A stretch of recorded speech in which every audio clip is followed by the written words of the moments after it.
Welcome back.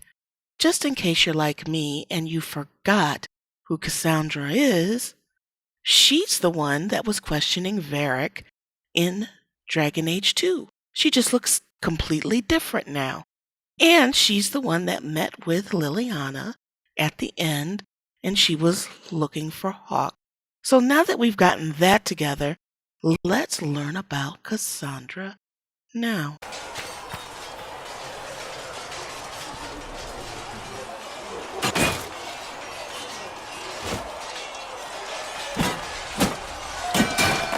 Ugh.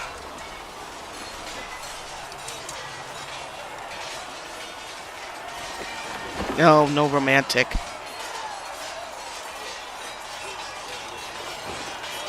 Worried?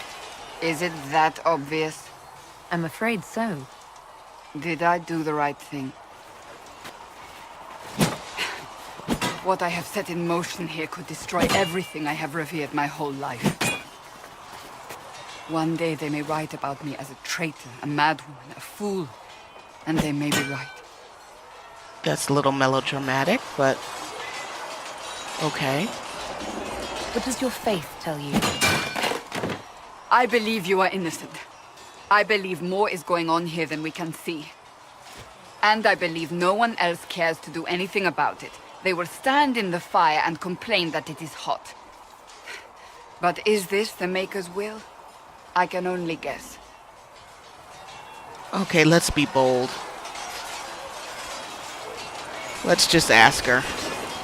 You don't think I'm the Herald of Andraste? I think you were sent to help us. I hope you were. But the Maker's help takes many forms. Sometimes it's difficult to discern who it truly benefits, or how. My tune, she looks bucktooth and I don't like it. What's going to happen now? Now, we deal with the Chantry's panic over you before they do even more harm. Then we close the breach. We are the only ones who can. After that, we find out who is responsible for this chaos, and we end them. And if there are consequences to be paid for what I have done, I pay them. I only pray the price is not too high. And she's serious about ending things because she's beheaded someone. You didn't have any choice. Didn't I?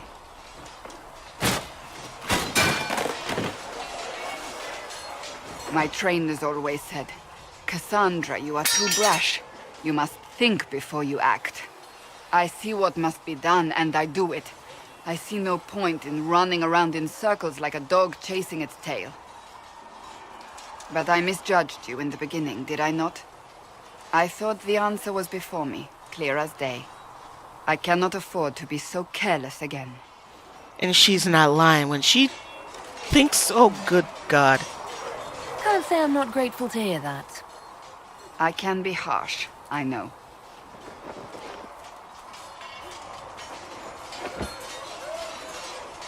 I'm curious. Do you even believe in the Maker? If I didn't, I wouldn't admit it. Not to you. Huh. I believe he exists. That's comforting. Surely the Maker put us both on this path for a reason. Now it simply remains to see where it leads us. Yeah, we're going to see if she tells her story. Because if she doesn't tell her story, I'm going to tell her story. Because it's a badass story. I'm not even lying. It is... Huh. I didn't remember who she was. It occurs to me I don't actually know much about you. What do you want to know? I'm not sure. Where are you from? I'm just going to tell her the truth. I was born in Ostwick, and that's where most of my family is. The Trevellians, is it not? A large clan with a rather clever coat of arms. Tell me, do you consider the Free March as your home? Are you eager to go back? Home is where the heart is. For real, though. Where the heart is. Wherever I am is home enough for me. That's how I feel now, after years of tending to business for the Divine. Yeah, come on, tell the story. I'd like to get to know you better. You would? Is that a problem? Not entirely. I'm just curious as to your motivation. Man, you're Oh, no romance. No romance. Just being nice. No motivation beyond making things between us less... Antagonistic? Exactly. As you wish. My name is Cassandra Pentecost, daughter of the Royal House of Navarra, 78th in line for the Navarran throne. I joined the Seekers of Truth as a young woman, and was with the Order until they withdrew from the Chantry. I remained as the Divine's right hand, carrying out her order to form the Inquisition. And here we are. That's all there is to know, my lady. I really wish you'd straighten your legs. But there's more. You're a member of Navarra's royal family. The Pentecosts are a very large clan. Half of Cumberland could say the same. Really? No, but it feels that way. I have hundreds of relatives so distant they need charts to prove we're related at all. And they have them. Oh yes. The Pentecosts value their precious blood like it runs with gold. Yeah, keep talking. Her story's epic. And you joined the Seekers to get away from that? It was a life worth getting away from. The Pentecosts are famed for dragon hunting, but few actually pursue the craft. Most are fat and lazy. They pay lip service to the Maker and care only for idle pleasures and past glories. My brother was all that kept me in Navarra. Once he was gone, so was I. What happened? Tell me about your brother. I would prefer not to speak of Anthony. Another time, perhaps. He was killed by blood mages. So you were the right hand to the Divine? To Divine Justinia, yes. And Divine Beatrix before her, in fact. The position is normally reserved for Templars of the Knights Divine, but my circumstances were unusual. Unusual how? You don't know the story? Thank the Maker. I will tell you if you wish, but it isn't as exciting as some drum it up to be. The short version is that I once saved the previous Divine's life. My reward was becoming her right hand. Oh. Tell the truth! But what does a right hand do, exactly? What is your hand capable of? It gives, it takes, it beckons. It makes a fist. Liliana and I extended the Divine's reach beyond the Grand Cathedral. We went where she could not.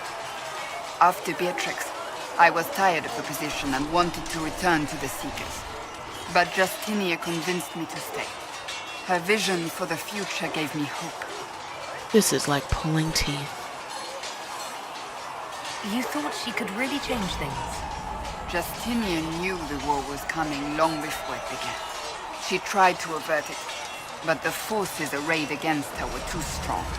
Sometimes you have to break a bone so it can be reset. That's where the Inquisition comes in. It was to be the answer. A means to preserve as well as an agent for change.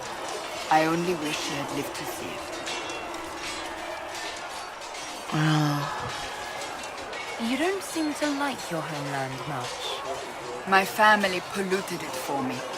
What little I saw of my homeland was through the bars of a gilded cage.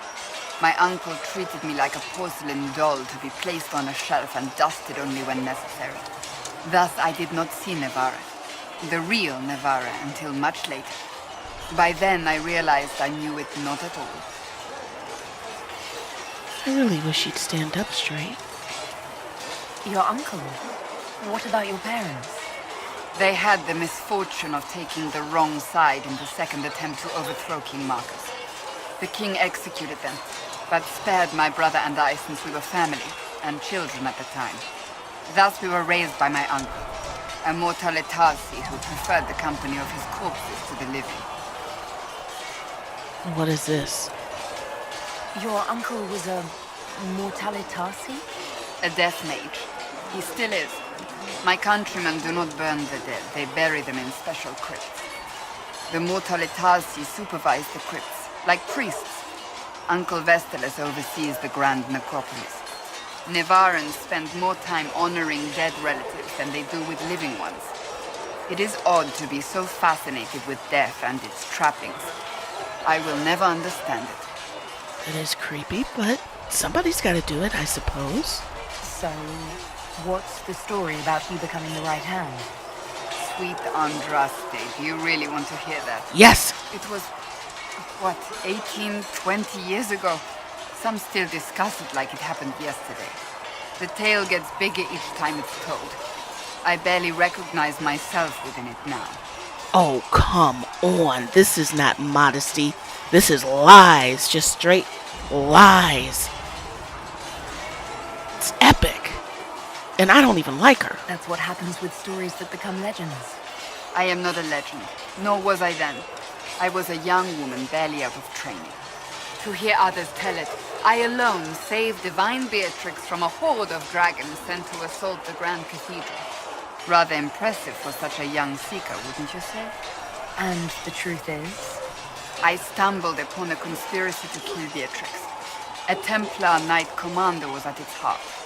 And there was a dragon battle at the Grand Cathedral, but I had help from loyal mages who rallied to the cause. They freed the dragons from magical control. Without them, the Divine and I would both have died. Yet I became the right hand, and they are forgotten. Stop. I can't stand it. Okay, this is what really happened. Yes, she stumbled on a friend of the family stealing the mage that was being protected. This is true. But she left out a bunch of stuff, and there was a conspiracy and all of that. But anyway, there was a big fight. That dude died, and then she was injured. Now, this is important. Her leg was hurt. And the mage that was helpful with her healed the wound, but it was still messed up. Now, the reason why this is important is because she did all of the stuff that I'm about to tell you while she was hurt. Okay, now let's get back to the story. So, she almost went to the guillotine because she was falsely accused, along with the mage dude that was trying to help her. And then there was, these epic fights, and the conspiracy came out sort of kind of to her. And then, you will not believe this, dragons flying around, and she decides to jump on the back of the dragon, pierce it with her blade. I am not even joking. And then, with the wound, she steers it to the ground, and then she gets off. Now, remember, her family are dragon hunters. But the problems aren't over, because there's another dragon that's about to tear the ass up of that divine. So what does she do? She decides, well, there's dragons flying around here. Let me hop on another one. Yes, another one with the messed up leg. And then she does the same thing. And then this time she injures it and causes the injured dragon to fly in to the dragon that's about to tear up the ass of the divine. And then she just decides to hop off the damn thing as the dragons go tumbling. Divine standing there with her arms up, not caring at all, and saves the divine. And what were the mages doing? Standing there. He stood there the whole time, holding the girl, cute as he is. But it's not over. This dude was really, really pissed. Orpheus, Corpheus, whatever. So then he turns into a pride demon. He turns into an abomination. And then the mages come in and they're like, give it all we got. Give it all. And so they're boom, with their stuff. And then you know what happens? Nothing. He sat down for a minute and tried to call up the wall. So she decides to go up the wall and then leaps onto him, thinking that was going to work. Yeah, you really need to think first, because it really didn't. And what happened? Mage standing there with the girl. But she's able to control the dragon, that last one, and that dragon fought the pride demon, Orpheus, Corpheus, whatever his name is, and set him on fire. But didn't kill him because he decided to climb up that wall again.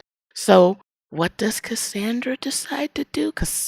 She decides to say some words, and then she jumps down on top of him. Now, yes, that's her, on top of the burning pride demon, and they fall to the ground. And then you know what happened. The mages stood there looking down at her like, Cassandra! You know? And then you see her walk up like no scratch, and then she's like, for the gentry! And then, here's the part. All these people saw it. So when she's talking about the story get bigger and all that shit, she is lying. Lying. Which is why I decided to tell the story.